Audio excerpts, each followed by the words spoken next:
코로나19 확산을 막기 위해 방역과 검역 수준 등을 강화하는 이른바 코로나 3법이 국회 본회의를 통과했습니다. 문희상 국회의장과 참석한 거의 모든 의원들이 마스크를 쓰고 법안을 통과시키는 이례적인 모습을 연출하기도 했습니다. 김주영 기자입니다.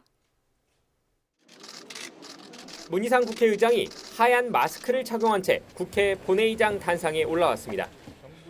법안을 설명하는 의원도 투표를 하는 의원들도 모두 마스크를 빼놓지 않았습니다. 코로나19가 급속하게 확산하고 있는 가운데 열린 국회 본회의에서 여야는 이른바 코로나 3법을 처리했습니다.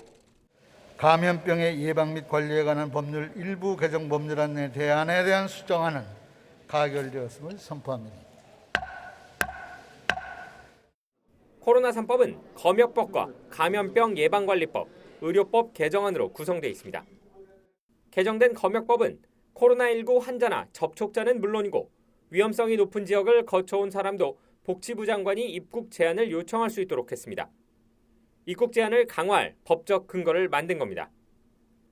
이와 함께 감염병 환자로 의심되는 사람이 검사를 거부할 경우 300만 원 이하의 벌금에 처하도록 했습니다. 또 자가격리나 입원 치료 조치를 위반할 경우에도 1년 이하의 징역, 1,000만 원 이하의 벌금을 물게 됩니다. 어린이나 노인 등 감염 취약계층에 마스크를 지급할 수 있게 되고 마스크나 손소독제의 수출을 금지하는 조항도 신설됐습니다. 법안은 공포와 동시에 시행됐지만 정부가 중국을 검역관리 지역으로 지정하고 실제 입국 제한 조치를 강화할지에 대해선 갑론을박이 이어지고 있습니다. 본회의 전 국회 법제사법위원회에서는 야당 의원들은 정부의 대응이 느슨하다며 질타가 이어졌지만 미국을 비롯한 41개국은 중국인 전체에 대해서 출입 금지를 하고 있는 거 아닙니까? 우리 국민들이 이러는 겁니다. 문재인 정권에 대해서. 할 수 있는 거를 다 해라.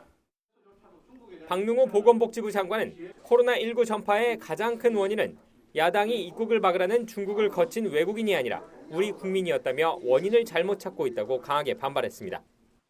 전혀 우리가 어떤 다른 나라 눈치를 본다거나 또 어떤 과학적 근거 없이 막는다거나 그런 것이 아닙니다. 지금까지 방역본부에서는 항상 과학적 근거 위에서 그런 많은 전문가들의 토의 끝에서 결정해왔지.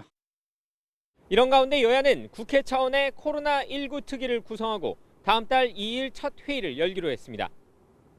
다만 공식 논의이 20여일이나 지나서야 첫 발을 떼는 것이어서 뒷북 대응이라는 비판이 불가피해 보입니다. YTN 김주영입니다.